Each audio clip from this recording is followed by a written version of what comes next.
paradise. Martin, from Taste Restaurant, Bangtao Beach and Yamu. And what are we cooking tonight? We're cooking monkfish, baby! Wow, look at the size of that. And what are we doing with it? We're gonna do 2 fantastic dishes and we're gonna show you how. Wow. Check it out.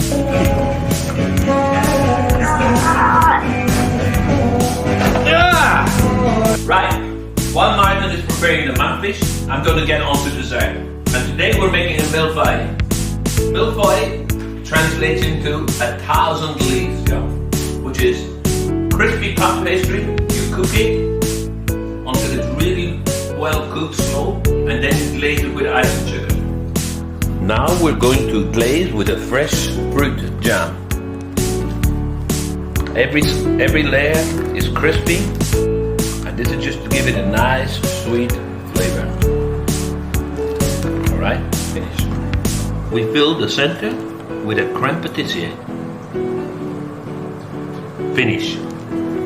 Then we fill the pie with a fresh chantilly cream, specially made with vanilla from Madagascar.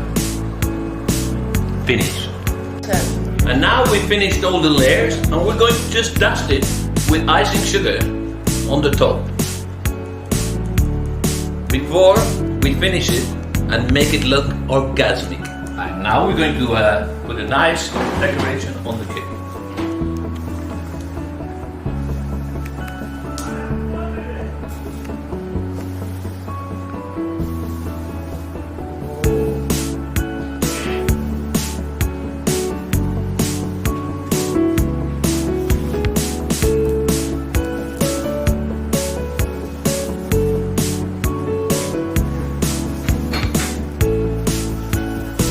Now, we're going to put it in the fridge before we do the finishing touches, just to refrigerate it and make sure everything comes together beautifully.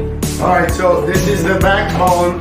Just got it out. I mean, I did a fairly terrible job, but it's alright. And this is the meat coming out of this bad boy.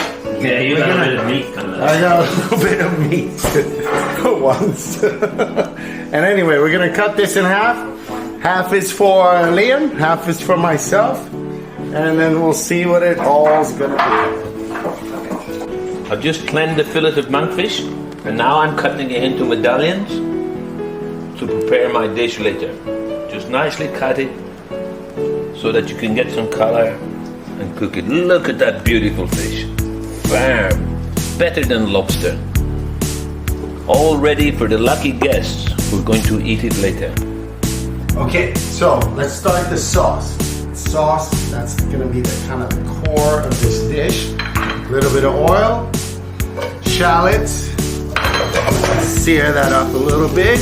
Looks like a Roy McMahon. Thank you, Liam. Okay, step number 2, we add a little bit of white wine.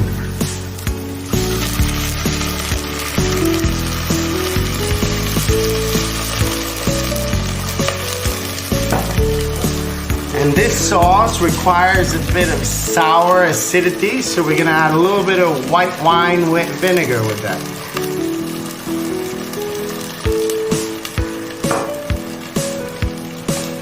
In your pot, you put some white wine, some white wine vinegar, not the cheap stuff, the expensive stuff, and some shallots. Like, is this to enhance the flavor of your sauce? You're damn right. You're absolutely right. White wine, of course, goes with the fish.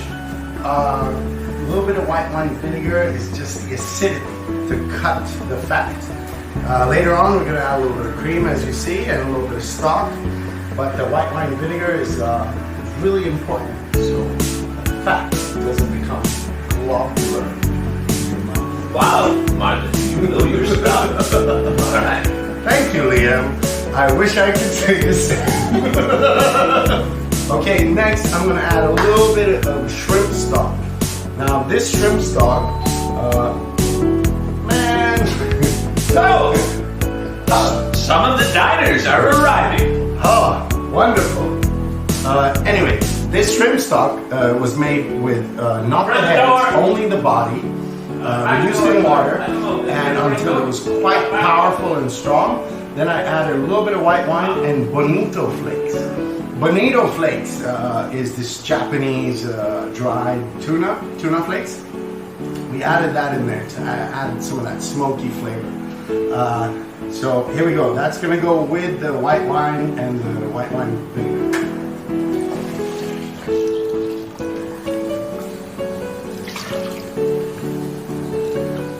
Now, Liam, when I've done all this really hard work, what are you doing? Right, I'm going to make a dish which is not authentically Thai, but it's my version of a Thai cold soy. Can you say it right? I can. Yes. It's called cow soy. Yeah. So I made a beautiful curry sauce, coconut milk, lemongrass, ginger. It's taken me about 2 days to make it. Later, I'm going to fry off beautifully the pieces of monkfish, and I'm going to serve it with crispy noodles and some lime juice. But before we do that, we need a starter. We need a light starter, so now I'm going to get to my light starter. And what I'm going to do is I'm going to make a nice salad for people. And what I've prepared is some beautiful crisp lettuce, some shrouds and crispy carrot, some pea shoots, some baby tomatoes and cucumber, a little bit of shallot, and some crispy bacon and shallots. And to top it all off, a beautiful blue cheese dressing made with my own hand. Right, now we're going to assemble our beautiful salad. So I've got some nice crisp lettuce. It's been in some ice cold water for a while, so it's nice and crispy. I'm going to cut a little bit of the crispy bacon, some of the garlic croutons, a little bit of shallot, a little bit of pea shoot, and a little bit of crispy carrot grating.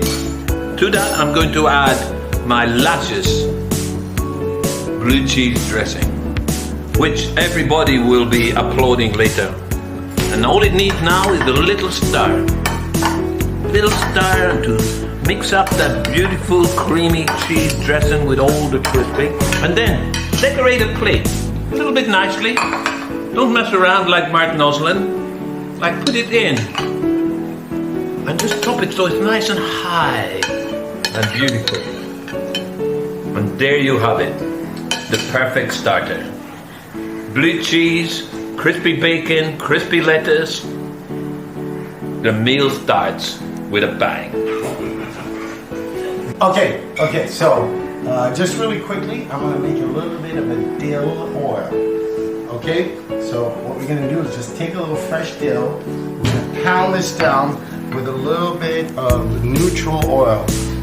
Sunflower oil would be the best. They didn't have this in this beautiful house, so I'm just using soybean oil, which would be my second choice. Thank you very much.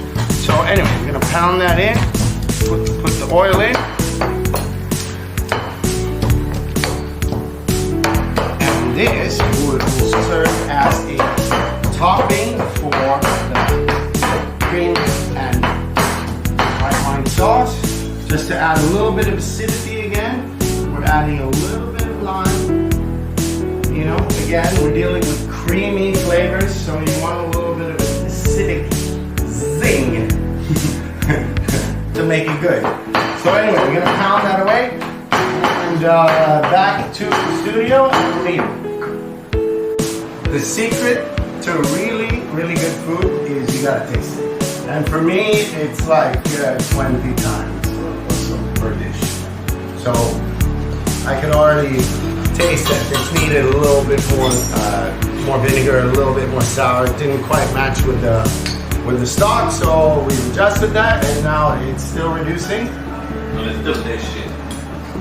Yeah. All right, so this is my beautiful half of the loin here, or what do you say, monkfish fillet, I assume. What are these strings? I have no idea. Anyway, we're 11 people. That means 11 portions. So I'm thinking 6 and 6. When I cut something big like this, you know, you don't want to start cutting, 8 pieces and have nothing left for the You're rest. always talking about 6. Thank you. Thank you. You're right. So anyway, let's go half. 6 and 6. Okay? And then you gotta go 3 and 3. Right? So let's try and cut this in half. There we go. And then we go 3 pieces out of that. There's one stunning fillet. And there's another one. And just look at the thickness of these bad boys, yeah? So anyway, we're gonna do the same here. 3 here. Oh, by the way, 11 is an impossible number. So you always have to go with one extra too, because you know, you might drop one on the floor when somebody's looking. Right, Liam? Right, Liam? Yes. Yes. All right, so I anyway. never dropped anything on the floor. No, I never have. I never have either. Or at least I've never on record. So anyway, so here we go. 3 and 3. 1, 2, 3. 9, that makes 9. 10, 11, and this is the spare boy. You know how many times I've needed the spare. Thank you. Anyway, while Liam is cleaning his green bits, I'm gonna strain this reduction that I have going on. It's starting to smell pretty strong in the kitchen, I must admit. So we're gonna take out the shallots from before that we kind of seared off. Add it back in the pot here. Don't spill it everywhere. Okay, I think I did it. And then we're gonna add cream. And then that's gonna reduce for a while. That feels like about a half a liter in there for 11 people. So and now it's incorporated. It didn't split. Hurrah! Hurrah! It didn't split. Liam. Thank you. So anyway, now that's gonna reduce down. The depth really comes from cooking. It's gotta cook 10 minutes, 15, maybe 15 minutes. So, and then we're gonna sear up those beautiful little scallops of monkfish. Yep.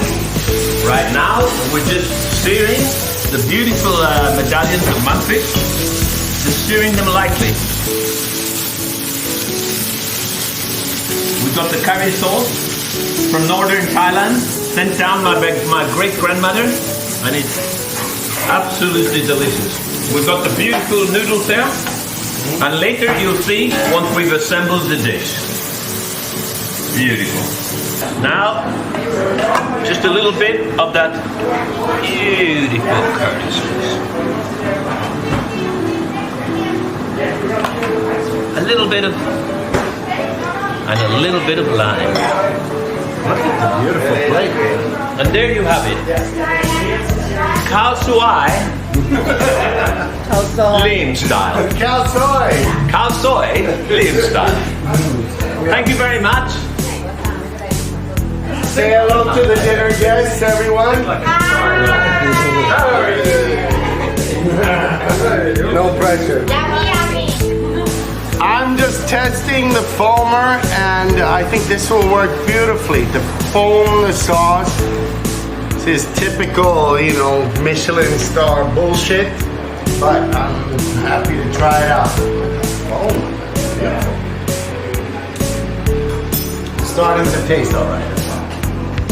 So right now we're cooking up a little bit of these beautiful green beans. They taste a lot like haricot vert, which is in France. They're a lot smaller, but these you have to really cook through. You don't want to go medium on these guys. They taste a bit like raw potato. And welcome to Mr. Bill Butler's house in this beautiful area of Surin Beach. Me and Martin have prepared a load of delicacies for all these people as you see here. Alright? And to set it off, what are we eating, Martin? It looks like salad to me. Yeah. This is not only salad. This is one of the most beautiful salads. Blue cheese, crispy bacon, a little bit of peaches. Enjoy your meal, everybody. Yeah!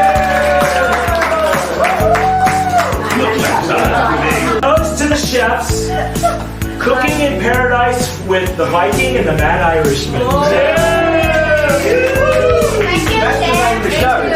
The Viking and the Mad Irish.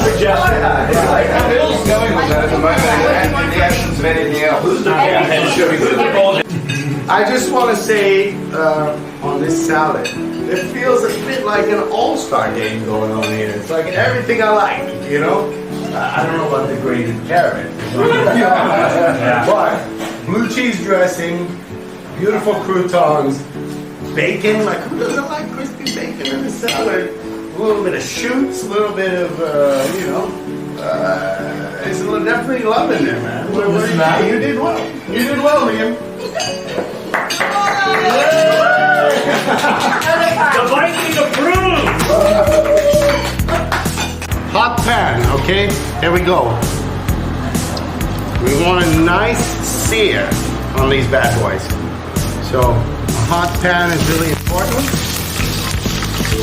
You know what? If you're gonna be a real pro about this, you should have a little bit of paper towel. One good thing when you see these have kind of condensated. It's not that they're not fresh. It's just fresh fish, but it was very cold, and now it's been in room temperature for a little bit, so it's condensating. So before you want to sear it to get a really nice, crisp, caramelized surface, why not use a little bit of kitchen towel? And hey, if you guys want to see something really funny, look at the Brawny commercials from the 90s in the US. Brawny paper towels. Anyway, it was a lot of fun. But good idea is to do this, pat them a little bit. And you know the real pros, they actually put a little bit of oil on whatever you're cooking, because again, you just want it to sear. You want that beautiful searing surface. All right, here we go. We're smoking over here, so we gotta go. Okay, put them away from you so you don't sting yourself. Okay, and then the real trick is like don't touch it. Whatever you do, don't touch these things. You want to flip it. You want to shake the pan. Are you out of your mind? You must be crazy. No, don't touch it. Don't touch it at all. Okay, we're gonna. And this is our spare. The spare goes in there too. Okay, let's see how these things look. We got a little bit of golden brown on them. That's good. I think we're not quite there, to be honest. We gotta go more. Liam, come here. You gotta help me. Can you keep foaming this bad boy, can you? I'm going to do a bit of foaming for Martin. Hold it. No, don't mess with it. All right, here we go. I'm over here. Let's see. Let's flip these bad boys. I think it's time. Got a little bit of sear on them. Look at my foaming. Look how I'm foaming. Oh my God, you're incredible. Okay. Foaming is all about touch. Absolutely. To know if fish is done or if anything is done, you gotta keep poking at it, you know? It's not pretty for TV, but you know, you just gotta keep going, and we are pretty much almost there. There's a lot of water in this. Look at the fucking foam on the... Oh, sorry. It makes me a bit suspicious, yeah, that this was actually never frozen, but either way, I think we're there. Now I'm just gonna simmer it down because we're right about medium rare at the moment. So let's give that a few minutes. It's plating time, and here we go. So this is one of these beautiful little scalloped monkfish we have. I'm gonna put that right on top of the green beans here. That I probably could have cut in half, but I don't think so. So, and then over here, look at the foam of this sauce. I mean, I've never seen anything like it. I'm so happy. So, we're gonna put some of that. We're gonna put it around the fish. Don't cover that beautiful, beautiful caramelized area with anything but sauce, like that. And then the last finishing part, we take some of that dill oil we made earlier. And it looks like that. It's just all bolted together. Dill and lemon, a little bit of salt. And we're just gonna take some of that and just drizzle that on top, right there. And there it is. Monkfish with green beans and foamy white wine sauce with a little bit of vinegar. I just need to introduce this wine. We're gonna drink Cape Red Cellars. This is a Napa Valley special. It's a Chardonnay. This is what we're enjoying with this beautiful food. If we can look down here, Liam is slaving away. He's putting together this beautiful collection of food. This is my version of Khao Soi from my beautiful hometown of Dublin in Ireland. So this is khao soi. No, it's not khao soi. Ours is, but it's very inspired by khao soi. Inspired. From The idea is from khao soi. Yeah, no, this is but it's Liam's curry. It's we got crispy bits. It's got everything. Welcome all guests to your final main course. It's a dish, and it reminds me of when I went to a beautiful Thai restaurant and I had this beautiful dish called Khao soi. So it's monkfish with a sweet, savory curry sauce from northern Thailand with some crispy noodles, cucumber and lime. So people, I hope you enjoy. Thanks, Chef. Thanks, Chef. This is leather and charcoal mineral. Is it long or short? Well, that is more in the flavor, isn't it?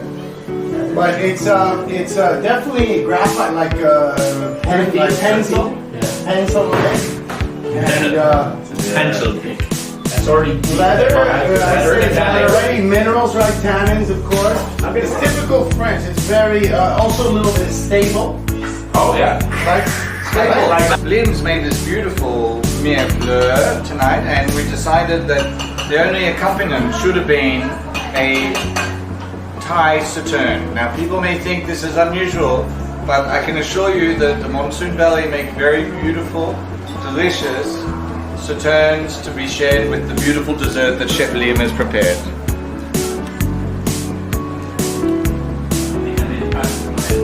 So everyone can try. Look how rich and golden it is, beautiful. Oh yeah.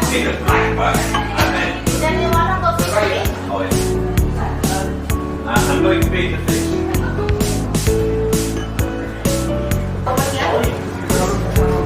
Oh my god, amazing, amazing. Okay, thank you.